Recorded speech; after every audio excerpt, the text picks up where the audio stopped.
നമസ്കാരം, ഞാൻ ബൈജു നായർ. നമ്മുടെ ചാനലിലേക്ക് സ്വാഗതം. ഞാനിപ്പോൾ നിൽക്കുന്നത് വിയറ്റ്നാമിലാണ്. വിയറ്റ്നാമിലെ വിൻഫാസ്റ്റ് ഗ്രൂപ്പിൻ്റെ വിൻ പേൾ എന്ന ഗംഭീരമായ ഒരു റിസോർട്ടിലാണ്. ഇത് ഒരു പുഴയുടെ അക്കരയാണ് എന്ന് പറയാം. ഇവിടെ എത്തണമെങ്കിൽ നമ്മൾ ബോട്ടിലൊക്കെ വേണം ഇവിടെ വരാൻ. ഇവിടെ വിൻഫാസ്റ്റിൻ്റെ ധാരാളം മോഡലുകൾ എക്സിബിറ്റ് ചെയ്തിട്ടുണ്ട്. അതിൽ പ്രധാനമായിട്ടും എൻ്റെ ശ്രദ്ധ ആകർഷിച്ചത് VF3 എന്ന ഈ ഒരു ചെറിയ വാഹനമാണ്. VF3 ഇന്ത്യയിൽ എത്തിക്കഴിഞ്ഞാൽ കോമ്പറ്റ് ചെയ്യുന്നത് ഒരേ ഒരു വാഹനവുമായിട്ടായിരിക്കും. അത് നമ്മുടെ MG കോമറ്റാണ്. MG കോമറ്റിൻ്റെ ഏതാണ്ട് അതേ വീൽ ബേസ് ആണ് ഈ വാഹനത്തിനുള്ളത്. അതുപോലെ തന്നെ MG കോമറ്റിൻ്റെ അതേ റേഞ്ചാണ്, 200 കിലോമീറ്റർ റേഞ്ചാണ് ഈ വാഹനത്തിനുള്ളത്. ഇന്ത്യയിൽ ഇപ്പോൾ വിൻഫാസ്റ്റിന് 3 മോഡലുകളാണുള്ളത്. ഒന്ന് VF6, മറ്റൊന്ന് VF7, മറ്റൊന്ന് VF7ൻ്റെ തന്നെ അല്പം കൂടി നീളം കൂടിയ 7 സീറ്റർ മോഡൽ. ഇത്രയുമാണ് ഇപ്പോൾ ഉള്ളത്. ഇനി വരാൻ പോകുന്നത് VF5 എന്ന മോഡലാണ് എന്നാണ് കരുതുന്നത്. പക്ഷേ അതിവിടെ എക്സിബിറ്റ് ചെയ്തിട്ടില്ല. VF3 എന്ന മോഡൽ ഇന്ത്യയിലേക്ക് കൊണ്ടുവരണമോ, എന്താണ് നിങ്ങളുടെയൊക്കെ അഭിപ്രായം എന്ന് ഇവിടുത്തെ വിൻഫാസ്റ്റിൻ്റെ ഒഫീഷ്യൽസ് നമ്മളോട് ചോദിക്കുകയുണ്ടായി. എല്ലാവരും കൊണ്ടുവരണം എന്ന് തന്നെയാണ് പറഞ്ഞുകൊണ്ടിരിക്കുന്നത്.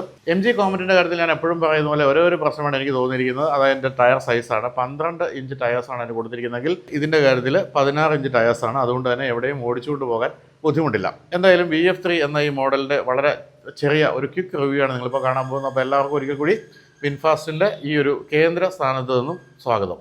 വിയറ്റ്നാമിൽ വരുമ്പോൾ നമ്മൾ ഏറ്റവും കൂടുതൽ ശ്രദ്ധിക്കുന്ന ഒരു മോഡൽ ഇതാണ്. ഇത് വിൻഫാസ്റ്റിൻ്റെ VF3 ആണ്. VF3 ഇന്ത്യയിലേക്ക് കൊണ്ടുവരുമോ എന്നായിരുന്നു അപ്പോൾ നമ്മളിവിടെ വന്നു കഴിഞ്ഞപ്പോൾ എല്ലാ ജേർണലിസ്റ്റുകളുടെയും ചോദ്യം. കാരണം നമ്മുടെ നാട്ടിൽ ഇതുമായിട്ട് കോമ്പറ്റ് ചെയ്യുന്ന 3-4 വാഹനങ്ങളുണ്ട്. ഒന്ന് നമ്മുടെ സ്വന്തം കോമറ്റ്, മറ്റൊന്ന് ടാറ്റ ടിയാഗോ, പിന്നെ ടാറ്റയുടെ പഞ്ച്. അതെല്ലാം വേണമെങ്കിൽ ഈ വാഹനമായിട്ട് കോമ്പറ്റ് ചെയ്യാവുന്നതാണ്. എങ്കിൽ പ്രധാനമായിട്ടും കോമറ്റ് തന്നെയായിരിക്കും ഈ വാഹനത്തിൻ്റെ എതിരാളി എന്നാണ് എനിക്ക് തോന്നുന്നത്. കോമറ്റിൽ നിന്നും വ്യത്യസ്തമായിട്ട് ഇതിൻ്റെ ടയർ സൈസ് കൂടുതലാണ് എന്നുള്ളതാണ് പ്രത്യേകത. ഇത് 16 ഇഞ്ചാണ്. കോമറ്റിലുള്ളത് 12 ഇഞ്ചാണ്. അതുകൊണ്ട് തന്നെ നമുക്ക് സിറ്റിയിലാണ് കോമറ്റ് അധികവും ഓടിക്കാൻ സുഖം. പക്ഷേ ഇത് 16 ഇഞ്ച് ആയതുകൊണ്ട് കൂടുതൽ യാത്രാ സുഖം എന്തായാലും ഉണ്ടാകും. 200 കിലോമീറ്ററാണ് ഇതിന് റിയൽ വേൾഡ് റേഞ്ച് കമ്പനി പറയുന്നത്. അതും കോമറ്റിൻ്റെ പോലെ തന്നെ കോമറ്റിനും 200 കിലോമീറ്ററാണ് റേഞ്ച് കിട്ടുക. എന്തായാലും കോമറ്റ് പോലെ തന്നെ ഇതും ഒരു 2 ഡോറുള്ള വാഹനമാണ്. പിൻഭാഗത്ത് പക്ഷേ കോമറ്റ് പോലെ തന്നെ നമുക്കിരിക്കാൻ സീറ്റുണ്ട് എന്നുള്ളത് മറ്റൊരു കാര്യം. എങ്കിലും 2 ഡോറുകൾ മാത്രമേ ഉള്ളൂ. ബാക്കിൽ സ്പേസ് മോശമല്ല എന്നാണ് പറയേണ്ടത്. എന്തായാലും ഇവിടെ നിന്ന് ഇരുന്ന് നോക്കണം. 3130 മില്ലിമീറ്ററാണ് ഈ വാഹനത്തിൻ്റെ നീളം.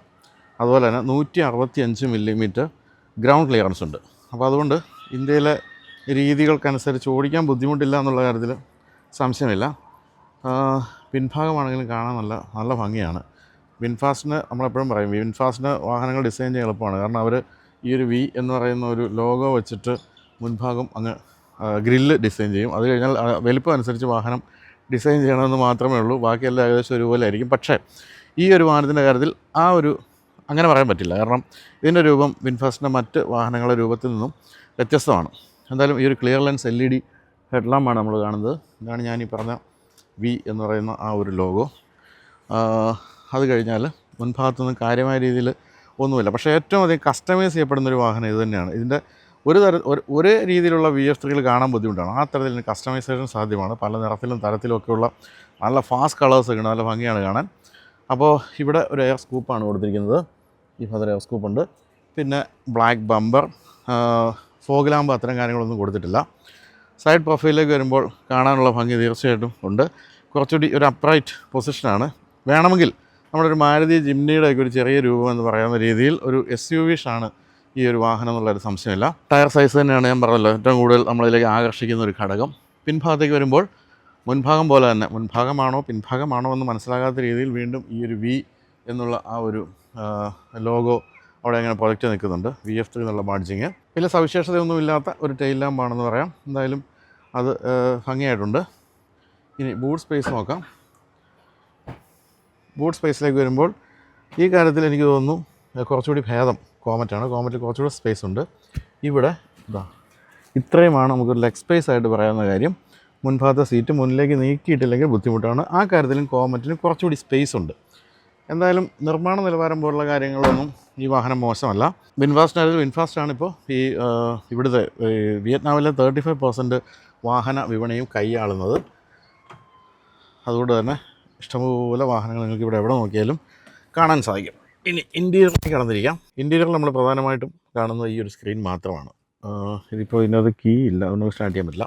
എന്തായാലും ഈ ഒരു സ്ക്രീനാണ് പ്രധാനമായിട്ടും കാണുന്നത്. ഈ സ്ക്രീനിൽ ഇത് അത്യാവശ്യം വേണ്ട എല്ലാ ഇൻഫർമേഷനുകളും കൂടാതെ ആപ്പിൾ കാർപ്ലേ, ആൻഡ്രോയിഡ് ഓട്ടോ അത്തരം കാര്യങ്ങളെല്ലാം കൊടുത്തിട്ടുണ്ട്. വലിയ സംഭവമൊന്നുമായിട്ട് നമുക്ക് പറയാനില്ല. സ്റ്റിയറിംഗ് വീലൊക്കെ സാധാ മട്ടിലാണ്. അങ്ങനെയുള്ള ചില കാര്യങ്ങൾ നോക്കുമ്പോൾ നമുക്ക് പറയാവുന്നത് കോമറ്റാണ് ഇതിനേക്കാളും മുന്നിൽ അത്തരം കാര്യങ്ങളൊക്കെ നിൽക്കുന്നതാണ്. കാരണം കോമറ്റിൻ്റെ ഇൻറ്റീരിയർ എന്ന് പറയുന്നത് ശരിക്കും ഒരു സ്മാർട്ട് ഓഫീസിൻ്റെ ഇൻറ്റീരിയർ വളരെ ഭംഗിയായിട്ടൊക്കെയാണ് ചെയ്തിരിക്കുന്നത്. ബ്ലാക്ക് കൂടാതെ ഇവിടെ കാണുന്ന ഒരു ബീജ് നിറങ്ങൾ മാത്രമാണുള്ളത്. AC-യുടെ കൺട്രോളുകൾ മാത്രമാണ് ഇവിടെ കാണുന്നത്. വേറെ ഒന്നും കാര്യമായിട്ട് കൊടുത്തിട്ടില്ല. എന്തായാലും സ്പേസ് ഇഷ്ടംപോലെ മുൻഭാഗത്തുണ്ട്. കൂടാതെ ഇവിടെ സാധനങ്ങളൊക്കെ സൂക്ഷിക്കാൻ സ്ഥലവും സി ടൈപ്പ് ചാർജറുണ്ട്. കൂടാതെ അവിടെ വയർലെസ് ചാർജർ ഇല്ലെന്നേ ഉള്ളൂ. ബാക്കി കാര്യങ്ങളെല്ലാം അവിടെ കൊടുത്തിട്ടുണ്ട്. സീറ്റ് കംഫർട്ടബിളാണ്, കുഴപ്പമില്ല. ഒരു ഇൻ്റഗ്രേറ്റഡ് ഹെഡ് റെസ്റ്റൊക്കെയാണ് കൊടുത്തിരിക്കുന്നത്. എന്നാലും വിശാലമായ ഗ്ലാസ് ഏരിയ ഉണ്ടെന്നുള്ള കാര്യത്തിൽ സംശയമില്ല. അത് തീർച്ചയായിട്ടും ഓർമ്മിക്കുന്നത് കോമറ്റിനെ തന്നെയാണ്. ഈ ഭാഗത്ത് 2 കപ്പ് ഹോൾഡേഴ്സും ഇവിടെ ചെറിയ സാധനങ്ങളൊക്കെ സൂക്ഷിക്കാൻ സ്ഥലമുണ്ട്. അപ്പോൾ ഇത് നമുക്ക് ഓടിക്കാനും കിട്ടുന്നുണ്ട്. ഓടിക്കാൻ ഉള്ള ഇവിടെ ട്രാക്ക് നമുക്ക് തന്നിട്ടുണ്ട്. അതുവഴി നമുക്ക് ഓടിച്ച് എവിടെ വേണമെങ്കിലും പോകാം. എവിടെ വേണമെങ്കിലല്ല, ഈ ഒരു ഐലൻഡിൻ്റെ ഉള്ളിൽ എവിടെ വേണമെങ്കിലും പോകാൻ സാധിക്കും. മുൻഭാഗത്തെ സീറ്റ് സ്ലൈഡ് ചെയ്ത് നമ്മൾ കയറിയിരിക്കുമ്പോൾ ഇത്രയും സ്പേസ് ഉണ്ട്. പക്ഷേ നമ്മൾ പൂർണ്ണമായും ബാക്കിലേക്ക് മുൻ സീറ്റ് വയ്ക്കുകയാണെങ്കിൽ ഇരിക്കാൻ അത്രയും സ്ഥലമൊന്നും ഇല്ല. എന്തായാലും ഫ്രണ്ട് സ്പേസോ അത്തരം കാര്യങ്ങളൊന്നും കൊടുത്തിട്ടില്ല. നമുക്ക് അതുകൂടെ തുറന്ന് നോക്കാം. ഇതും ക്ലോസ്ഡ് ആണ്. ഇതൊരു ഡിസ്പ്ലേ വർക്കുകൾ മാത്രമാണ്, അതുകൊണ്ട് നമുക്ക് തുറന്ന് നോക്കാൻ പറ്റില്ല. എന്തായാലും ഇതാണ് VF3യുടെ ഒരു വിശേഷങ്ങൾ. നമുക്കിനി ഇതൊന്ന് ഓടിച്ച് നോക്കേണ്ടതുണ്ട്. അതേ സമയത്ത് തന്നെ ഇവിടെ മറ്റ് ചില വാഹനങ്ങൾ, ഇത് നമ്മുടെ VF6 ഇന്ത്യയിലുണ്ട്. പിന്നെ ഇവിടെ കാണുന്ന ഒരു വ്യത്യസ്തമായ വാഹനമാണ്. ഇത് ശരിക്കും പറഞ്ഞാൽ ഇവിടുത്തെ പ്രസിഡൻ്റ് അടക്കം ഉപയോഗിക്കുന്ന വാഹനമാണ്. ഇതിൻ്റെ പേര് ലാക്ടോങ് 900 LX എന്നാണ്. ഇതിൻ്റെ പ്രത്യേകത വെച്ചാൽ ഇത് നിങ്ങൾക്ക് വാങ്ങിക്കാൻ പറ്റില്ല. നിങ്ങൾക്കല്ല, നമുക്ക് വാങ്ങിക്കാൻ പറ്റില്ല. കാരണം ഇത് പൊതുജനങ്ങൾക്ക് വിൽക്കുന്നില്ല. ഇത് പൂർണ്ണമായും ഹയർ ഒഫീഷ്യൽ ഗവൺമെൻറ് ഒഫീഷ്യൽസിനും പ്രസിഡൻറ്റിനും ഒക്കെ ഉപയോഗിക്കാൻ വേണ്ടി ഇവർ നിർമ്മിച്ച വാഹനമാണ്. എല്ലാ തരത്തിലും ഗംഭീരമായ ഒരു ലിമോസിൻ കൈൻഡ് ഓഫ് വാഹനം എന്നാണ് വിളിക്കേണ്ടത്. അതിൻ്റെ അതിങ്ങനെ ഒരു ക്ലോസ്ഡ് ആയിട്ടുള്ള ഭാഗമൊക്കെ ഉണ്ട്. പക്ക ലിമോസിനാണ്. ശരിക്കും ഇത് 5 സീറ്ററാണ്. പക്ഷേ ഇൻറ്റീരിയറിലൊക്കെ ബ്ലാക്ക് ഫിനിഷൊക്കെ കൊടുത്ത് അതൊക്കെ നല്ല ഭംഗിയാക്കിയിട്ടുണ്ട്. പക്ഷേ ഇതിനെവിടേക്കോ ഒരു ചെറിയ ചൈനീസ് ടച്ച് നമുക്ക് തോന്നും. ഈ ഒരു ഗോൾഡൻ കളറൊക്കെയാണെന്ന് തോന്നുന്ന കാര്യം തന്നെയല്ല, ഈ തരത്തിലുള്ള ഈ ഒരു വുഡ് ഫിനിഷൊക്കെ ഒരു സുഖമില്ലായ്മയുണ്ട്. ഇതാണ് അതിൻ്റെ ആ ഒരു സംഭവം, ലോഗോ. പിൻഭാഗത്തേക്ക് വരുമ്പോഴൊക്കെ രസമുള്ള ഒരു രീതികളാണ്. പക്ഷേ എനിക്ക് ആ ഗോൾഡൻ കളർ തീരെ ഇഷ്ടമായില്ല. അതിൻ്റെ ഇൻറ്റീരിയർ നമുക്കൊന്ന് കാണണം. പക്ഷേ അതിനകത്ത് നമ്മുടെ ഇന്ത്യയുടെ വിൻഫാസ്റ്റിൻ്റെ പ്രസിഡൻറ്റ് ഇരിക്കുന്നുണ്ട്. അദ്ദേഹം ഒന്ന് ഇറങ്ങട്ടെ. അടുത്ത ഇവരുടെ ഫ്ലാഗ്ഷിപ്പ് മോഡലാണ്. ഫ്ലാഗ്ഷിപ്പ് എന്ന് വെച്ചാൽ നമുക്ക് വാങ്ങിക്കാൻ പറ്റുന്ന ഏറ്റവും ടോപ്പ് എൻഡ് മോഡലാണ് പറയേണ്ടത്. ഇതിൻ്റെ പേര് VF9 എന്നാണ്. ഇത് ഇന്ത്യയിലേക്ക് ഒരു പ്ലാൻ ചെയ്യുന്നുണ്ട്. അപ്പോൾ അടുത്തായിട്ട് ഇന്ത്യയിലേക്ക് വരാൻ പോകുന്നത് ഏതാണെന്ന് ചോദിച്ചാൽ VF5 ആകാനുള്ള സാധ്യതയുണ്ട്. അത് VF6ൻ്റെയും 7ൻ്റെ ഇടയ്ക്കുള്ള മോഡൽ. ഇതിപ്പോൾ നമ്മുടെ നാട്ടിൽ എത്തിക്കഴിഞ്ഞു. VF MPV7, ഇത് VF7. അപ്പോൾ ഇതിൻ്റെ രണ്ടിൻ്റെ ഈ VF6ൻ്റെയും 7ൻ്റെ ഇടയ്ക്കുള്ള 5 ആണ് ഇവിടെ വരാൻ പോകുന്നത്. അതിവിടെ ഓൾറെഡി ഇവിടെ മാർക്കറ്റിലുണ്ട്, പക്ഷേ ഇവിടെ എക്സിബിറ്റ് ചെയ്തിട്ടില്ല എന്ന് മാത്രമേ ഉള്ളൂ. അപ്പോൾ നമുക്കിനി VF3 ഒന്ന് ഓടിച്ച് നോക്കാം. അതോടൊപ്പം തന്നെ ഈ VF9ൻ്റെ ഒക്കെ ഇൻറ്റീരിയർ ഒന്ന് കാണുകയും ചെയ്യാം. അതിലൊക്കെ ഓരോരുത്തർ ഷൂട്ട് ചെയ്തുകൊണ്ടിരിക്കുകയാണ്. അപ്പോൾ നമ്മൾ നിൽക്കുന്നത് ഇവിടെ വിൻപേൾ എന്ന് പറയുന്ന ഒരു റിസോർട്ടിലാണ്. റിസോർട്ട് എന്ന് പറഞ്ഞാൽ പോരാ, ഇതൊരു ലോകമാണ്, ഒരു പാരലൽ യൂണിവേഴ്സ് എന്നൊക്കെ വേണമെങ്കിൽ വിളിക്കാം. ഇത് ഈ വിൻഫാസ്റ്റിൻ്റെ ഉടമയുടേത് തന്നെയാണ്. അദ്ദേഹം 2006 സ്ഥാപിച്ച ഒരു ഫൺ സിറ്റിയാണ് അത്. ശരിക്കും പറഞ്ഞാൽ ഇതിനകത്ത് റിസോർട്ടുണ്ട്, സ്ട്രീറ്റുകളുണ്ട്, സ്ട്രീറ്റ് ഫുഡുണ്ട്, പിന്നെ നിങ്ങൾ ഈ കാണുന്ന പോലെ കേബിൾ കാറുണ്ട്. ഇതിൻ്റെ ചെക്ക് ഇൻ കൗണ്ടർ എന്ന് പറയുന്നത് ഈ കരയുടെ അപ്പുറത്താണ്. അവിടെ നമ്മൾ ചെക്ക് ഇൻ ചെയ്തിട്ട് ബോട്ടിൽ നമ്മളിവിടെ കൊണ്ടുവരുന്നു, അവിടെ നിന്ന് ബഗ്ഗിയിൽ റൂമിൽ കൊണ്ടുവരുന്നു. അങ്ങനെ ഒരു രസമുള്ള പരിപാടിയൊക്കെയാണ്. ബാക്ക്ഗ്രൗണ്ടിൽ കാണുന്നത് ഈ സിറ്റിയാണ്. ഇതിൻ്റെ പേര് നാച്ചാങ് എന്നാണ്. നാച്ചാങ് ഹനോയിൽ നിന്നും ഏതാണ്ട് 2 hours നമ്മൾ ഫ്ലൈറ്റിൽ സഞ്ചരിച്ചാണ് ഇവിടെ വന്നത്. തീം പാർക്ക് ഉൾപ്പെടെയുള്ള കാര്യങ്ങളെല്ലാം ഉണ്ട്. അപ്പോൾ ഈ ഒരു ഐലൻഡ് മുഴുവൻ ഇദ്ദേഹം കൈയടക്കിയിരിക്കുകയാണ് വിൻഫാസ്റ്റിൻ്റെ ഉടമ. ഇതിനകത്ത് എല്ലാ തരത്തിലുള്ള എന്താ പറയുക വിനോദ സംഭവങ്ങളുമുണ്ട്. കൂടാതെ യൂറോപ്യൻ സ്റ്റൈൽ ബിൽഡിങ്സും അങ്ങനെ ഒരു ഭയങ്കര സംഭവം തന്നെയാണ്. നിങ്ങൾ വിയറ്റ്നാം വരികയാണെങ്കിൽ തീർച്ചയായിട്ടും കാണേണ്ട ഒരു സ്ഥലമാണിത്. അപ്പോൾ എന്തായാലും നമ്മളിപ്പോൾ വിൻഫാസ്റ്റിൻ്റെ VF3 ഓടിച്ചുകൊണ്ടിരിക്കുകയാണ്.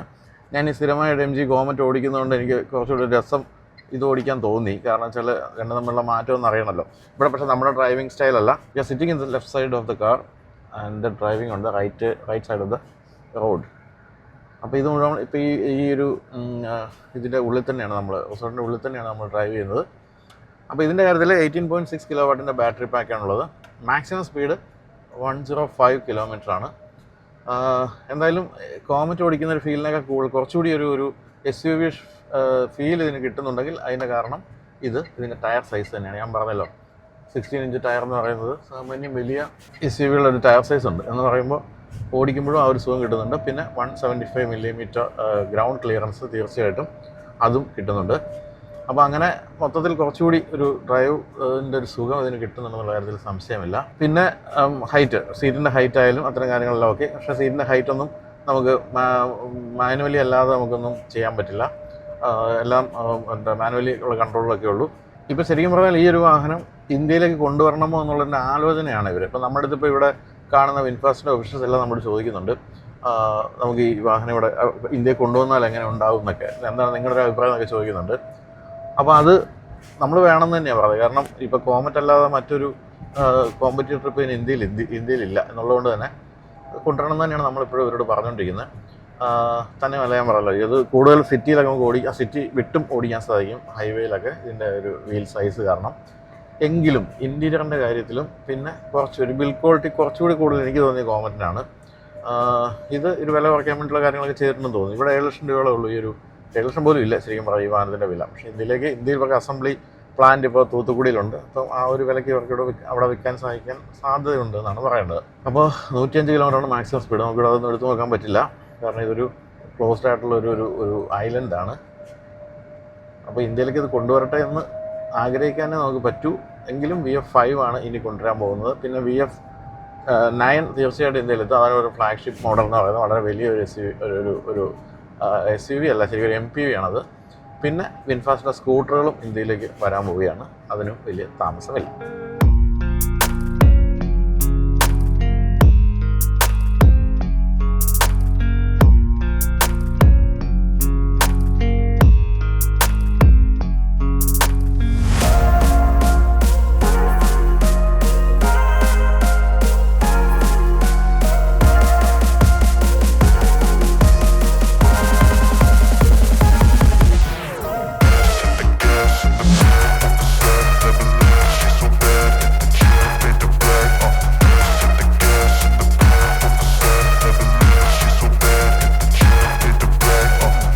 നമുക്കിനി ലാക്ടോങ് 900 LXനെ കൂടെ കാണാം. ഇതാണ് ഇവിടുത്തെ പ്രസിഡൻ്റ് അടക്കമുള്ളവർ ഉപയോഗിക്കുന്ന വാഹനം. ഇതൊരു ലിമൂസിൻ മോഡലാണ്. നല്ല ഗംഭീരമായ ലുക്കൊക്കെ ഉണ്ട്. പക്ഷേ ഞാൻ പറഞ്ഞല്ലോ, ഇതിന് ഈ ഒരു കുറച്ച് ഗോൾഡൻ സാധനങ്ങളൊക്കെ കാണുന്നത് ഒരു ചൈനീസ് ലുക്ക് വരുത്തുന്നുണ്ട് എന്ന് മാത്രമേ ഉള്ളൂ. അപ്പോൾ ഇതാണ് ഇതിൻ്റെ ഡ്രൈവർ ക്യാബിൻ. ഈ ഒരു നിറവും എനിക്ക് തീരെ ഇഷ്ടപ്പെട്ടില്ല. എന്തായാലും ഇതാണ് ഇതിൻ്റെ ഡ്രൈവ് സെലക്ടർ കൊടുത്തിരിക്കുന്ന രസമായിട്ടുണ്ട്. പിന്നെ സ്റ്റിയറിംഗ് വീല്, വളരെ വലിയ ഒരു സ്ക്രീൻ ഇതിലുണ്ട്. അതുപോലെ സീറ്റുകളൊക്കെ ആണെങ്കിലും നല്ല ഗംഭീര സീറ്റുകൾ. പിൻഭാഗത്തേക്ക് ഒന്നും കാണാൻ പറ്റാത്ത രീതിയിൽ ഗ്ലാസ് ഏരിയയാണ് കൊടുത്തിരിക്കുന്നത്. രസമുണ്ട്, എൻ്റെ ഈ ഒരു ഭാഗമൊക്കെ രസമുണ്ട്. എങ്കിൽ പോലും എവിടേക്കോ ചൈന ഇങ്ങനെ മുഴച്ച് നിൽക്കുന്നുമുണ്ട്. പ്രസിഡൻഷ്യൽ ലിമോസിൻ എന്നുള്ള നിലയ്ക്ക് എൻ്റെ ഈ ഒരു ബാക്ക് സീറ്റിലാണ് ഏറ്റവും കൂടുതൽ കംഫർട്ടൊക്കെ കൊടുത്തിരിക്കുന്നത്. അവിടെ ഫുൾ ഗ്ലാസ്, അവിടെ കർട്ടനൊക്കെ ഇട്ടിട്ടുണ്ട്. സീറ്റുകളൊക്കെ നമുക്ക് പലതരത്തിൽ അഡ്ജസ്റ്റ് ചെയ്യാവുന്ന സീറ്റുകൾ. ഫുൾ ഫ്ലാറ്റ് ബെഡ് ആക്കാനൊക്കെ പറ്റും. ഇതാ സീറ്റ് നമുക്ക് ഫുള്ളായിട്ട് ഇങ്ങനെ മറിക്കാം. ലാക്ടോങ്ങിൻ്റെ വിൻഫാസ്റ്റിൻ്റെ ലോഗോ പോലെ തന്നെ, പക്ഷേ അതിൽ കുറച്ചുകൂടി ഒരു റോയൽ ലുക്കാക്കിയിട്ടുണ്ട് അതിന്. അതാണ് ആ കാണുന്നത്. നല്ല ഗംഭീരമായ മാറ്റൊക്കെ കൊടുത്തിരിക്കുന്നു, നല്ല വെൽവെറ്റ് മാറ്റൊക്കെ കൊടുത്തിരിക്കുന്നു. പിന്നെ നല്ലൊരു ആംറസ്റ്റ്, വളരെ വിശാലമായ ബൂട്ട് സ്പേസ്, മുകളിലൊക്കെ AC വെൻറ്റ്, അങ്ങനെ മൊത്തത്തിൽ രസമായിട്ടുണ്ട്. ഫുഡ് സ്റ്റെപ്പൊക്കെ കൊടുത്തിട്ടുണ്ട്, പക്ഷേ അത് വാഹനം തുറക്കുമ്പോൾ പുറത്തേക്ക് വരുന്ന രീതിയിലൊന്നുമല്ല എന്ന് മാത്രമേ ഉള്ളൂ. എന്തായാലും എല്ലാ മേഖലകളിലേക്കും വിൻഫാസ്റ്റ് കടന്ന് ചെല്ലുന്നതിൻ്റെ ലക്ഷണമാണ് നമ്മൾ ഈ കാണുന്നത്. ഇനി VF9, ഇതാണ് ഇവരുടെ ഫ്ലാഗ്ഷിപ്പ് മോഡൽ. 450 കിലോമീറ്റർ അടുത്ത് റേഞ്ച് നൽകുന്ന വളരെ വലിയൊരു മോഡൽ. നമ്മളിപ്പോൾ കണ്ട ലാക്ടോങ് ഇതിൽ നിന്ന് നിർമ്മിച്ചെടുത്താണെന്നുള്ള ഒരു ഉറപ്പാണ്. അപ്പോൾ ഇപ്പോൾ നമ്മൾ വിൻഫാസ്റ്റിൻ്റെ ഫ്ലാഗ്ഷിപ്പ് മോഡൽ എന്ന് പറയുന്ന VF9 ആണ് ഓടിച്ചുകൊണ്ടിരിക്കുന്നത്. VF3യുടെ കാര്യത്തിൽ അതിൻ്റെ റേഞ്ചൊക്കെ 200 ഉള്ളെങ്കിൽ ഇതിന് 531 വരെ റേഞ്ചാണ് കമ്പനി പറയുന്നത്. ഇത് വളരെ പെട്ടെന്ന് ചാർജ് ആകും. ഫാസ്റ്റ് ചാർജിങ് സപ്പോർട്ടഡ് ആണെന്ന് മാത്രമല്ല 123 കിലോവാട്ടിൻ്റെ ബാറ്ററി പാക്കാണ്. 402 HP ആണ് ഇതിൻ്റെ മോട്ടറിൻ്റെ പവർ എന്ന് പറയുന്നത്. അപ്പോൾ അതുകൊണ്ട് തന്നെ വളരെ പവർഫുൾ ആണെന്ന് മാത്രമല്ല, ഇത് ഓൾ വീൽ ഡ്രൈവ് ആണ്. ഓൾ വീൽ ഡ്രൈവ് ആയതുകൊണ്ട് നല്ല റോഡ് ഗ്രിപ്പ് ഉണ്ട്. അങ്ങനെ ട്വിൻ മോട്ടർ സെറ്റപ്പാണ് കൊടുത്തിരിക്കുന്നത്. ഇത് നമ്മൾ ഇതുവരെ കണ്ട വിൻഫാസ്റ്റ് പോലെയല്ല, ഇവൻ ആളെ പുലിയാണ്. ഇതിൻ്റെ ഇൻറ്റീരിയർ ആയാലും ഇതിൻ്റെ സ്പേസ്, ഇതിൻ്റെ സസ്പെൻഷൻ, എല്ലാ കാര്യങ്ങളും വളരെ രസകരമാണ്. സംഭവം നമുക്ക് വളരെ ഇഷ്ടപ്പെടാൻ പോകുന്നൊരു മോഡലാണ്. ഇത് ഇന്ത്യയിൽ വരുമോ എന്ന് ചോദിച്ചാൽ അറിയില്ല. അതിന് ഇവിടുത്തെ വില നോക്കിയാൽ ഏതാണ്ട് 50 ലക്ഷം രൂപയോളം വിലയുണ്ട്. പക്ഷേ ഇന്ത്യയിലും ഇവർക്ക് പ്ലാൻ ഉള്ളത് കൊണ്ട് ഈ വിലയ്ക്ക് തന്നെ വേണമെങ്കിൽ ഇന്ത്യയിൽ വിൽക്കാൻ സാധിക്കും. അപ്പോൾ വിൻഫാസ്റ്റ് പോലുള്ള കമ്പനിയുടെ ഒരു ഫ്ലാഗ്ഷിപ്പ് മോഡൽ ഇത്രയും വിലയ്ക്ക് ഇന്ത്യക്കാർ വാങ്ങിക്കുമെന്നുള്ള നമുക്ക് കാത്തിരുന്ന് കാണേണ്ടി വരും. ഇത് ഇന്ത്യയിൽ വരുമോ എന്നുള്ള കാര്യവും ഇതുവരെ കമ്പനി ഉറപ്പിച്ച് പറഞ്ഞിട്ടില്ല. എന്നാലും VF5 വരും എന്ന് ഇവരുടെ ഇന്ത്യയുടെ ഹെഡിപ്പോൾ നമ്മുടെ ഇവിടെ ഉണ്ട്, അദ്ദേഹം പറയുണ്ടായി. അപ്പോൾ ഇത് വന്നേക്കാം, കാരണം അവർക്ക് ആകെയുള്ള കുറച്ച് മോഡലുകളേ ഉള്ളൂ എല്ലാം കൂടി ഇപ്പം ഇവിടെ നോക്കുകയാണെങ്കിൽ. അങ്ങനെ വരുമ്പോൾ ഈ മോഡലെല്ലാം ഇന്ത്യയിലേക്ക് വരാനുള്ള ഒരു സാധ്യതയുണ്ട് എന്ന് മാത്രമേ പറയാൻ പറ്റൂ. എന്തായാലും ഇത് ഓടിച്ച് തീർച്ചയായിട്ടും ഇഷ്ടപ്പെടും. ഈ ഒരു അൾട്രാ ലക്ഷറി ഒരു MPV EV എന്നൊക്കെ പറയുന്ന ഒരു സെഗ്മെന്റിലേക്കായിരിക്കും ഇത് വരാൻ പോകുന്നത്. അപ്പം KA-യുടെ EV9 ഒക്കെ പോലെയുള്ള വാഹനങ്ങളുമായിട്ടായിരിക്കാം ഇത് കോമ്പീറ്റ് ചെയ്യാൻ പോകുന്നത്. അങ്ങനെ വിയറ്റ്നാമിലെ അവസാന ദിവസം നമ്മളിപ്പോൾ ഇവിടെ VF3യും VF9ഉമാണ് ടെസ്റ്റ് ഡ്രൈവ് ചെയ്തത്. എങ്കിലും VF3 ആണ് ഞാൻ പറഞ്ഞല്ലോ ഇന്ത്യയിലേക്ക് വരാൻ ഒരു സാധ്യത കൂടുതൽ എനിക്ക് തോന്നുന്നു ഇതാണെന്നുള്ളതുകൊണ്ട് തന്നെ ഇതിനാണ് നമ്മൾ കൂടുതൽ ഇമ്പോർട്ടൻസ് കൊടുത്തത്. എങ്കിൽ പോലും ആദ്യം വരുന്ന VF5 ആണ്. VX6ൻ്റെയും VF7ൻ്റെയും ഇടയ്ക്കുള്ള 5 ആണ് ആദ്യം വരാൻ പോകുന്നത്. അതിനുശേഷം VF3ക്ക് വേണ്ടി നമുക്ക് പ്രതീക്ഷിക്കാം. എന്തായാലും ഇവിടെ വന്നപ്പോഴാണ് ഈ വിൻഫാസ്റ്റ് എന്ന് പറയുന്ന കമ്പനി എന്താണ് എന്ന് മനസ്സിലായത്. അതായത് ഈ വിയറ്റ്നാം എന്ന് പറയുന്നത് മുഴുവൻ ഇവരാണെന്ന് പറയാം. അത് ഹോസ്പിറ്റൽ തൊട്ട് യൂണിവേഴ്സിറ്റി തൊട്ട് വാഹനങ്ങൾ തൊട്ട് റിസോർട്ട് എന്ത് കാര്യങ്ങൾ ഇവർ തന്നെയാണ്. അപ്പോൾ നമ്മൾ മനസ്സിലാക്കിയത് ഇവരുടെ ഈ ഒരു വിയറ്റ്നാമിൻ്റെ GDP-യിൽ 1.1% സംഭാവന ചെയ്യുന്നത് ഈ ഒരു കമ്പനിയാണെന്നുള്ള കാര്യമാണ്.